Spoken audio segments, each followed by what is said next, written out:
Hello everyone, I thought I'd try something new here that I talk about. Wanted to discuss a few animes that I own and I guess just kind of review them a bit and just to discuss them a little bit, the story, what I think about it. So the first one I decided to do is Claymore. This is one that I own on Blu-ray, as you can see.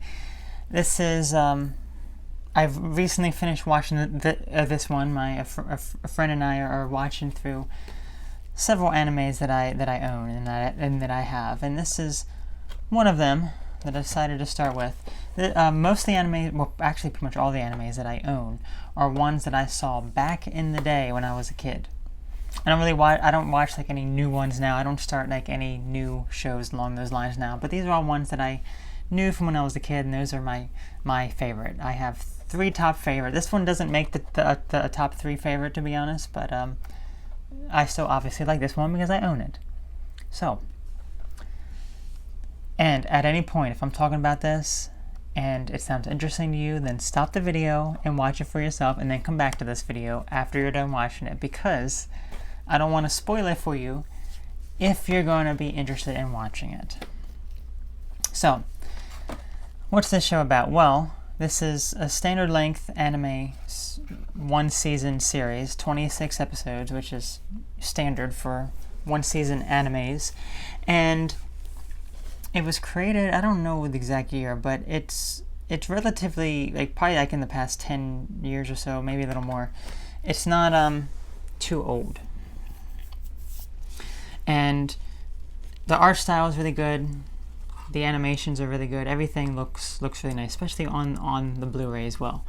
So pretty much what this series follows is you have women known as Claymores, as you can see, and they actually have a sword. You know, a Claymore is a sword, but they're actually called Claymores.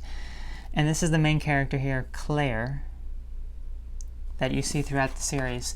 And the whole premise of it is that these are warriors that are sent out to destroy these monsters known as the Yoma.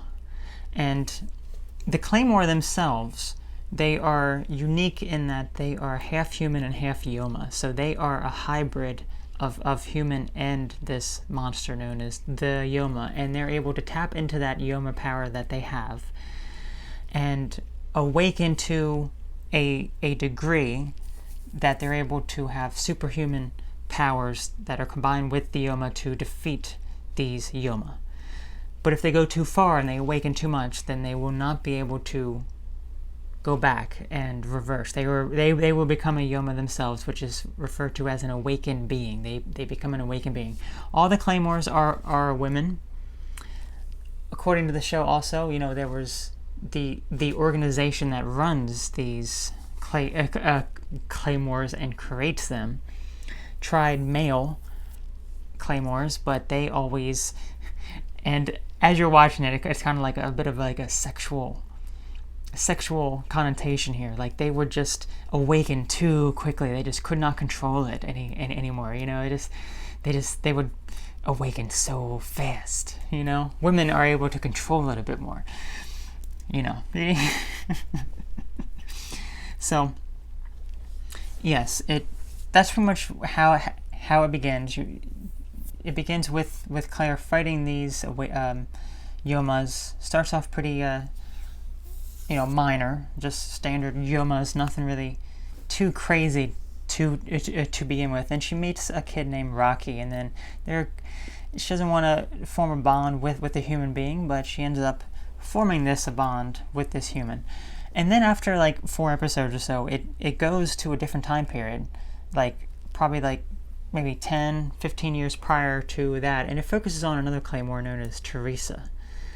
And then that is where you see some of the backstory of Claire and everything, which is the same exact thing of Claire and Rocky, because Teresa and Claire was a kid and Teresa saved her from a Yoma, so Claire ends up forming a bond with Teresa, who ends up later dying due to a awakened being which is known as Priscilla. So it was pretty much the Claymore that turned into the awakened being and killed Teresa. And that was when Claire became fixated on getting revenge on Priscilla.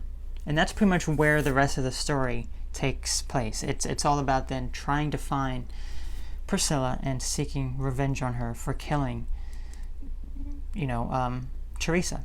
But the twist is that someone from the organization ends up finding Claire when she's a kid, and she has the head of Teresa.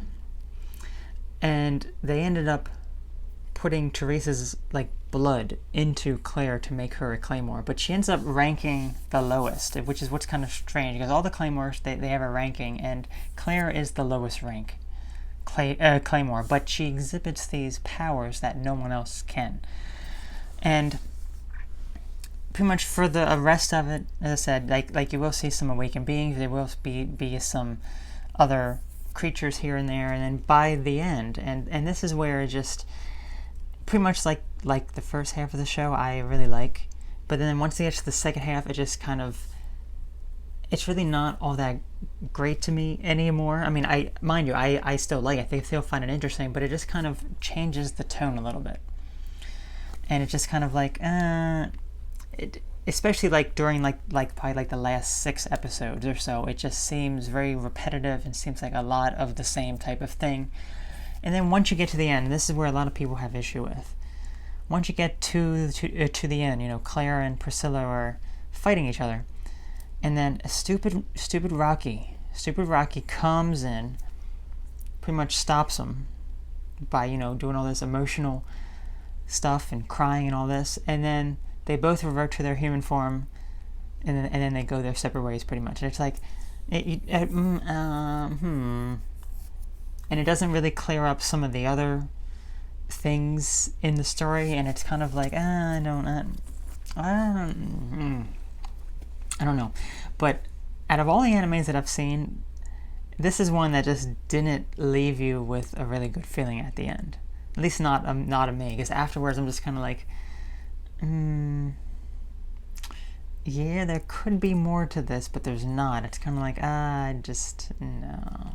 But then again, I felt as though prior to that it was starting to go downhill anyway, so it was kind of like, So that's something that I don't like, but if you're really interested, you can check out definitely the anime itself.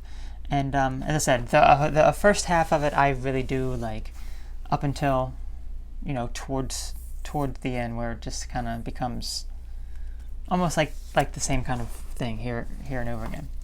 So this is the Blu-ray, as I mentioned. There is Teresa, as I mentioned also, and there is Priscilla in the human form.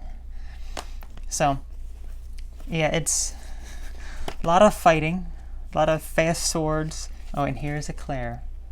A lot of fast sword action and girls and all that sort of stuff, if that's what you're interested in. Now, mind you, I kind of saw this. Oh, look, here's like a good example of an awakened being. There's a girl here. Awakened girl. So, oh, and here's stupid Rocky. Oh, he just, if it wasn't for him, honestly, it would probably be a lot better. But yeah, the music in the show is on the soundtracks. Each of the tracks are very, very short. They're very, very short. As I said, the animation style is also really nice as well, and it's kind of interesting because when you're watching it, it will go from the usual anime frame rate, which is probably like 12 frames per second or so, to 60 frames per second for some transitions or some camera pans. And it's that's really interesting because I only know from the top of my head only one more anime that does that. And yeah, that's just kind of odd. You normally don't see that. Normally the whole thing is 24 frames per second, and normally the animation of the characters is half that, 12. So yeah, that's just really interesting. And art style, visuals are good. It's just the storyline up till the end. So I'm really curious to know if you've seen this show. what you think about it if you're interested in watching it, which, as I said, if you were interested in watching it, probably you shouldn't watch all this because I pretty much revealed everything to you. But there's a lot more to it than that. But this is the first one that I thought I would start to review because it is pretty simplistic. It's really not hard to follow at all. I definitely like more complex things that make you really think, that make you really question, that make you try to fill in some blanks yourself to try to figure out what is going on. But mind you, not all of my favorite shows are like that. Like, definitely in my top 3, 2 of them are like that, but 1 is not. So we will talk about those another time. So yeah, maybe I'll do this next week as well because I have a few more that I want to discuss also. So that was it. I do not own the soundtrack for this one, but if I did, I would show that right now. But for my other favorite ones, I definitely do. So overall, I would give this. What would I give it? What would I give it? Maybe a 7 out of 10. I think would be good. Not too high, but not like at the bottom either. You know, very, very good. So that's all. You take care now. I'll catch you later. Bye.